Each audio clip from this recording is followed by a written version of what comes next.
L'Agence juive a décidé de développer en France et dans les pays francophones un programme qui, je dirais, fait fureur aux États-Unis. C'est de faire venir des madrichim israéliens dans les camps d'été, les colonies de vacances, des différents mouvements de jeunesse, pour se joindre à l'équipe d'animation française. De la générosité, des talents et du cœur, c'est la sauce du jour sur studioqualita.com. Il s'appelle Daniel Benaïm, on l'a déjà eu plusieurs fois à notre antenne et il vient nous parler d'un programme qui intéresse, on va dire, au plus haut point les familles francophones, notamment ceux qui ont des ados et qui aimeraient peut-être voyager en étant madrir, ça veut dire animateur quand on est en France. Bonjour Daniel Benaïm. Bonjour Cathy, Boker Tov à tout le monde. En fait, je ne sais pas si vous savez, mais après un certain âge, un ado devient un jeune adulte. Oui, c'est ça. On a du mal quand on est maman à voir grandir. Alors là, on va s'intéresser un petit peu aux jeunes adultes. Oui, ils sont un peu plus grands. Je crois que c'est un programme pour les jeunes aux alentours de 21 ans, c'est ça ? Oui, on va dire qu'on va en parler, mais ceux qui ont une expérience dans l'animation, même après le bac, s'ils ont plus de 18 ans, ça peut être opportun pour eux. Alors, l'idée, c'est quoi ? C'est de trouver des franco-israéliens ou des Israéliens tout court qui ne parlent pas le français pour pimenter un peu le programme ou Alors, comment ? l'idée, en tout cas pour cet été, et puisque c'est un programme qui a vocation à durer, cet été, ça va être une expérimentale. Ça a déjà eu lieu dans le passé, mais disons que l'Agence juive a décidé on peut peut-être expliquer en quelques mots, de relancer, de développer en France et dans les pays francophones un programme qui, je dirais, fait fureur aux États-Unis. C'est de faire venir des madrichim israéliens dans les camps d'été, les colonies de vacances, des différents mouvements de jeunesse et organisations de jeunesse en France, pour se joindre à l'équipe d'animation française qui encadre les jeunes pendant l'été. Donc on parle, en tout cas pour cet été, pour des raisons que tout le monde peut comprendre, de personnes ayant la nationalité française, parce qu'on ne sait pas encore comment les frontières vont fonctionner d'ici l'été. Est-ce qu'une personne qui n'a que la nationalité israélienne pourra rentrer en France ou pas? Donc pour l'instant, en tout cas pour cet été, on parle effectivement de franco-israéliens. Il n'y a pas d'obligation de niveau de français particulier, mais il y a effectivement quand même la volonté d'avoir une ouverture à cette double culture. Ok, alors double culture, voilà, on voit quelques affiches. Donc ça, c'était important pour l'État d'Israël et plus particulièrement pour l'expérience israélienne, d'insuffler un peu de l'esprit israélien chez les jeunes francophones qui parfois ne connaissent pas Israël ou qui n'ont pas forcément un contact ou de la famille avec notre beau pays. Alors, ce projet qui est un projet mené encore une fois par l'Agence juive, qui existe depuis de très nombreuses années de façon très importante. On parle, juste pour donner quelques chiffres, alors c'est sûr que c'est une communauté qui est beaucoup plus importante, mais on parle de près de 1500 jeunes qui voyagent chaque été aux États-Unis pour participer à ces différents camps. Donc cet été, on veut commencer de façon expérimentale. D'accord, c'est un programme, c'est vrai, qui marchait déjà très bien. Alors, cet été, on veut commencer en France avec une quinzaine, mais si le projet plaît, se développe, ça a vocation effectivement à s'installer dans le temps.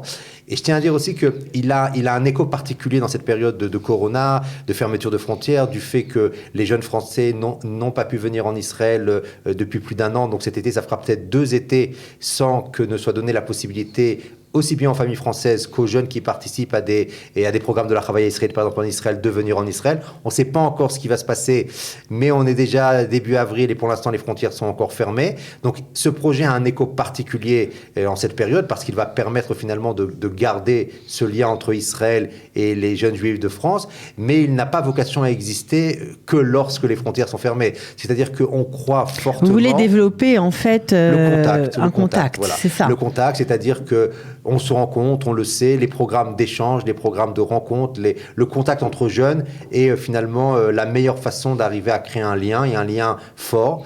Et donc l'idée, c'est de prendre des jeunes qui sont juste après l'armée, après le Shirut Lomi, soit qui viennent de terminer par exemple leur bac, ou qui sont dans une année de Shnat Shirut, Shnat Midrasha, Shnat Yeshiva, c'est-à-dire, on va dire des jeunes qui ont entre 18, 22, 23 ans, et qui peuvent être intéressés par partir 2-3 semaines en France cet été, en tout cas pour participer à ces camps. Après, s'ils veulent rester un peu plus en vacances pour eux-mêmes, ça peut être un tremplin, on va dire. On commence avec la Chavaya israélite, ça veut dire l'expérience israélienne.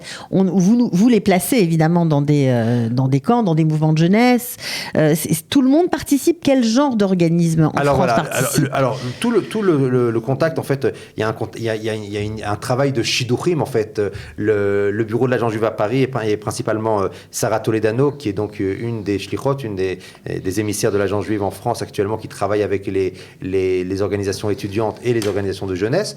On fait en fait un travail de prospection auprès des différents mouvements de jeunesse, des différentes organisations de jeunesse qui organisent des camps ou des colonies cet été, en essayant de créer des profils types. C'est-à-dire, vous savez que chaque colo, chaque camp fonctionne un petit peu différemment, et dans chaque endroit, on imagine en fait cet Israélien, cette Israélienne qui se joindront à l'équipe d'animation avec un rôle un petit peu différent. Ce qu'on sait, et ce qu'on veut faire en tout cas, c'est que l'ensemble de ces madrichim, madrichot, puisque c'est aussi bien des filles que des garçons, participeront à l'enseignement de l'hébreu. C'est-à-dire que ce projet est un projet qui a pour vocation... Donc il y aura des activités pendant l'été, pendant la colonie de vacances, en gros, où ces jeunes-là enseigneront l'hébreu. Oui, alors enseigneront de façon informelle, ils vont recevoir une formation pour cela, donc il n'y a pas besoin de venir avec un bagage spécifique, ils seront formés à l'enseignement de l'hébreu pour essayer de façon ludique à placer en fait l'hébreu au centre de ces certaines moments. Activités, voilà, peut-être. Certaines activités, désolé, et à part l'hébreu, donc ça qui sera commun à tout le monde, on peut dire que le reste, en fait, c'est vraiment en fonction de chaque institution, chaque organisation, chaque mouvement, le rôle qui sera donné en fait à ces madrichim, madrichot. Chacun a aussi défini un profil qui lui correspondrait complètement, et on essaie maintenant en fait de faire un recrutement de façon large et après d'adapter le plus possible. Alors, mais vous n'avez pas répondu à ma question, Daniel. Alors, qui va participer? Tous les mouvements de jeunesse qu'on connaît, traditionnels, les EI, le DEJ, le CCVL, qui n'est pas vraiment un mouvement de jeunesse, mais est-ce que tout le monde va participer ou même les organismes de colonies privées, oui. Moadon, des choses comme ça? On a proposé cela à tout le monde.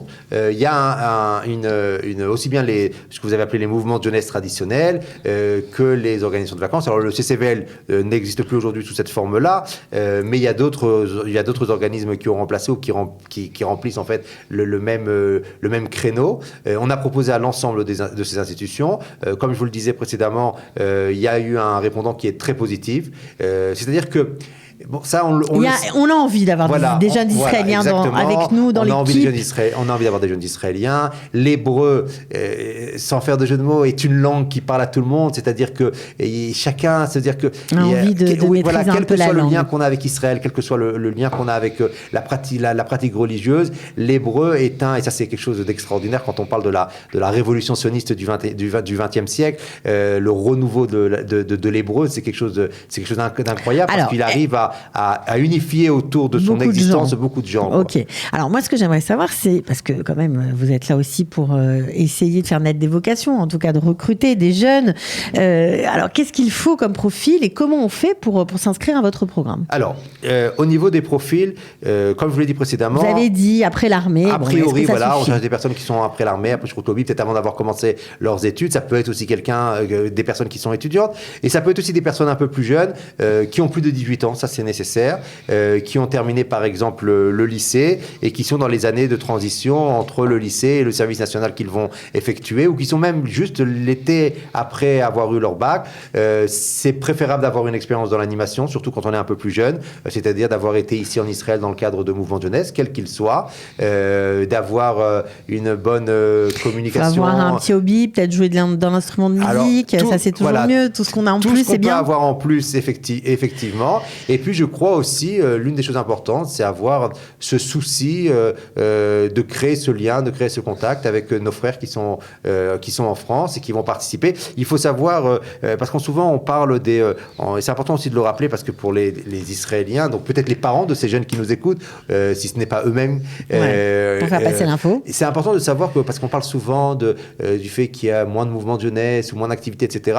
Il faut se rappeler que les camps d'été, les colonies de vacances en été, ça marche encore très fort. Ouais, bien France. sûr. Il y a encore de très nombreux Alors, mais jeunes. pour le coup, on ne sait pas vraiment ce qui va se passer avec le corona. Alors, c'est pas effectivement, encore très clair. pour l'instant, on s'organise comme si ça allait avoir comme lieu. si ça allait avoir lieu. L'été dernier, en France, les colonies ont pu avoir lieu. Ils n'ont pas pu venir en Israël, mais elles ont pu avoir lieu sur le territoire national. Donc, pour l'instant, on s'organise comme si ça pouvait avoir lieu. En fait, donc, si vous êtes intéressé, il faut nous contacter. Il y a un mail, il n'est pas très difficile à retenir. Donc, c'est saraht, S-A-R-A-H-T, @jafi, fi.org. Donc c'est Sarah Toledano, notre shlicha qui est en France et qui s'occupe de ce projet. Vous lui envoyez un petit mail, puis va commencer un échange entre vous. Elle va certainement vous demander un petit CV, juste vous présenter. En français, en hébreu? Les Peu deux importe, langues ça passent, passe, il n'y a aucun très problème. bien. Si vous êtes arrivé en Israël, il n'y a pas trop longtemps, ça peut être en français, sinon en hébreu. Et puis après, il y a un processus de formation, etc., de vérification de... Bon, alors ça, Voilà. on a plus ou moins compris le procédé et le processus de recrutement. Maintenant, ces jeunes, donc qui sont un peu entre deux en général, lorsqu'ils vont participer à votre programme, est-ce qu'ils vont être rémunérés ou pas? Alors, c'est un projet qui est, je dirais, basé sur une forme de bénévolat plus. C'est-à-dire que, évidemment, tous les frais qui sont liés au Alors, camp... hébergement. D'abord, le billet d'avion qui leur est offert. Encore une fois, comme j'ai dit précédemment, ce billet d'avion, il est flexible. C'est-à-dire que si, par exemple, voilà, si certains veulent en profiter pour pouvoir, pour aller voir de la famille après ou avant, ou pour prolonger leur séjour pour quelque raison qu'il soit, cela est possible. Et ils sont évidemment pris en charge pendant la durée du camp, de la colonie. Et ils reçoivent une bourse. Je n'ai pas le montant exactement, mais on ne peut pas vraiment parler de salaire. C'est pas un salaire, mais c'est disons un petit défraiement. Voilà, exactement. Mais, on ne peut pas savoir à peu près voilà. à quelle hauteur. Je crois, encore une fois, sans m'emmener devant le tribunal par la suite, si c'est pas précis, mais je crois que c'est autour de 500 € pour la période. C'est pas mal. Oui, encore une fois, c'est une petite bourse, pour aider. Okay. Voilà, c'est pas un salaire dans le sens où il n'y a pas vraiment un contrat salarial ou des choses comme ça, mais voilà, il y a quand même des frais qui sont aidés. Okay, et disons que ça peut être, encore une fois, on est quand même après une année particulière durant laquelle il y a eu moins de voyages, moins de possibilités de voyager. Donc là, c'est une possibilité qui leur est offerte. Ça peut être aussi quelque chose de sympathique. Un peu intéressant, tout à fait. Alors, on sait, bien sûr, que parfois, les colonies de vacances sont organisées en Europe. Donc, j'imagine que cette année, ça ne va pas être possible. Ça va être uniquement sur la France. Je préfère que vous le précisiez. Pas de voyage en Espagne, ni en Angleterre. Alors, on ne sait pas encore, parce qu'il y a certains organismes qui préparent ces formules-là.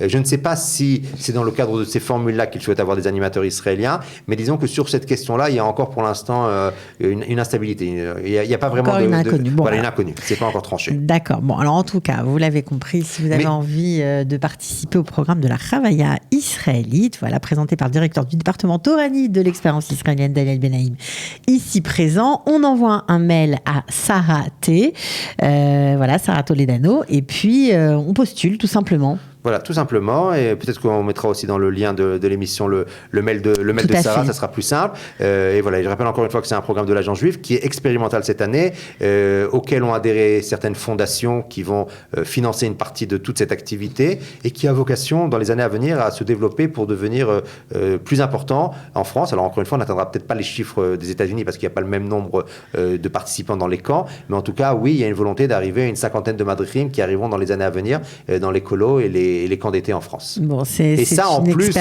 du retour, on l'espère, il ne faut pas l'oublier, aux activités traditionnelles, de faire venir, ça c'est d'autres âges, et c'est un autre mot en général, c'est de refaire venir les jeunes dans les groupes d'été, dans les programmes scolaires. Mais pour l'instant, on n'est pas encore là. Avec impatience. Ça j'imagine, mais en tout cas, c'est une très belle initiative de l'Agence juive, et surtout, ça va permettre à plein de jeunes de découvrir autre chose, tout simplement, de créer des liens avec la jeunesse juive de France. Et ça, c'est quand même assez intéressant. De retrouver peut-être même les cousins, la famille restée derrière, voilà, et puis peut-être de faire naître des vocations. Voilà, merci beaucoup en tout cas, Daniel, d'avoir été avec nous ce matin. On se retrouve une prochaine fois. Avec plaisir. Ciao. De la générosité, des talents et du cœur, c'est la sauce du jour sur studioqualita.com.